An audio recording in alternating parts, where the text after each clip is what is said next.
जिस तरह से आनंद मोहन और अरुण कुमार की बात आईपी गुप्ता ने भी की थी कि भूमिहार और राजपूत के वो नेता जो निशांत कुमार के इर्द गिर्द हैं, और तो उनको बीजेपी जो है वो हटाना चाह रही है, जिस तरह से उनको मेन पावर में नहीं लाना चाह रही है। सर, हम एआईएमआईएम की बात कर लेते हैं, क्योंकि बिहार विधान परिषद चुनाव को लेकर जिस तरह से सियासी हलचल तेज है, राज्यसभा चुनाव के दौरान भी एआईएमआईएम का ऐसा दावा है कि उनके सामने ये शर्त रखी गई थी कि राज्यसभा में अगर आप हमारा सपोर्ट करते हैं तो हम आपको एक एमएलसी दे सकते हैं। क्या ये पॉसिबल है? क्योंकि जिस तरह से आरजेडी क्या अपना उम्मीदवार नहीं चाहेगी, कांग्रेस क्या अपना उम्मीदवार नहीं चाहेगी एमएलसी में भेजना, एआईएमआईएम ने साफ संकेत दिए हैं कि पार्टी अब सिर्फ सीमांचल तक सीमित नहीं रहना चाहती है, विधान परिषद में भी अपनी मौजूदगी दर्ज कराना चाहती है।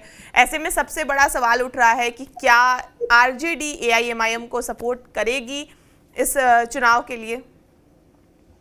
देखिए, आरजेडी और कांग्रेस दोनों पार्टियों के द्वारा जो अल्पसंख्यक वोटर हैं, अल्पसंख्यक जो जनमत है, इसको लेकर के अपनी अपनी दावेदारी रही है। और बिहार में आरजेडी ये मानती है कि बिहार का अल्पसंख्यक समाज उसके कारण और उसका नेतृत्व वो खुद कर रही है और उसके कारण वो महागठबंधन में है। इन तमाम तर्कों के बीच एआईएमआईएम ने अपनी प्रासंगिकता सिद्ध की है। उस पे बीजेपी के बी टीम होने का आरोप आरजेडी के द्वारा लगता रहा। तेजस्वी यादव ने इस पार्टी के जो शीर्ष नेता हैं उनको चरमपंथी भी बताया था। इन तमाम आरोपों के बावजूद भी बिहार के चुनाव में 2020 में भी 2025 में भी एआईएमआईएम ने अपनी प्रासंगिकता सिद्ध कर दी है। तो ये तो तय है कि उसका अपना आधार है, लेकिन आरजेडी अपने गठबंधन में उसको शामिल कर ले, या अगर आप मान लेते हैं कि एमएलसी की सीट में उनके उम्मीदवार को महागठबंधन के द्वारा अगर समर्थन मिलता है, तो कहीं ना कहीं ये एक मैसेज तो जाएगा कि बिहार में अगर मुस्लिम की राजनीति करनी है तो महागठबंधन को अब ओवैसी साहब की पार्टी को अपने साथ में लेके चलना होगा। तो ये मैसेज ये कहीं ना कहीं मुस्लिम जनाधार के एक हिस्सेदार के रूप में एआईएमआईएम को स्वीकार करना पड़ेगा। और उसमें देखिए, मुस्लिम जनाधार को लेकर के तो आरजेडी कांग्रेस की दावेदारी को लेकर के भी असहज हो जाती है। वो कांग्रेस के भी तर्कों को नजरअंदाज कर देती है, उसको इनकार कर देती है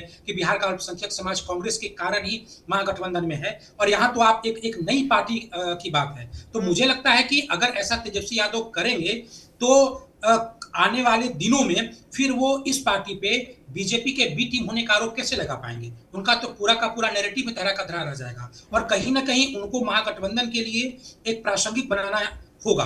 तो इससे बेहतर आरजेडी के लिए ये होगा कि वो इनका सामना करे। भले जैसे राज्यसभा में के चुनाव में कोई भी सीट महागठबंधन के खाते में नहीं गई थी, वैसे हो सकता है कि आपसी टकराहट में महागठबंधन के खाते में विधायक कोटे का कोई एमएलसी सीट न जाए, क्योंकि अभी कई इलेक्शन होने वाले हैं।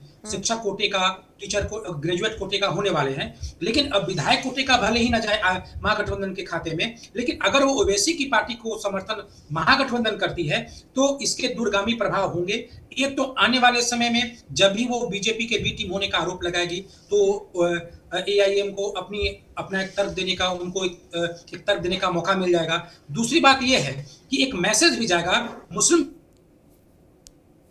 ये पार्टी अब प्रासंगिक हो चुकी है बिहार में। तो मुझे लगता है कि आरजेडी इस पे सहमत नहीं होगी। दूसरी बात है कि अब जिस तरीके से महागठबंधन में आरजेडी और कांग्रेस के बीच भी तालमेल की कमी है, जो आपसी रस्साकसी है वो खत्म नहीं हुई है, तो कांग्रेस क्या करती है? कांग्रेस के भी जो विधायक हैं उनके भी वोट बहुत मायने रखेंगे।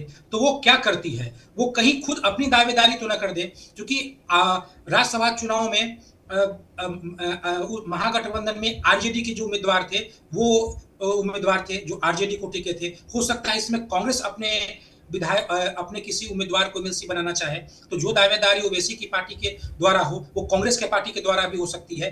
तो ये रस्साकसी चलती रहेगी और मुझे लगता है कि आरजेडी ये स्वीकार नहीं करेगी।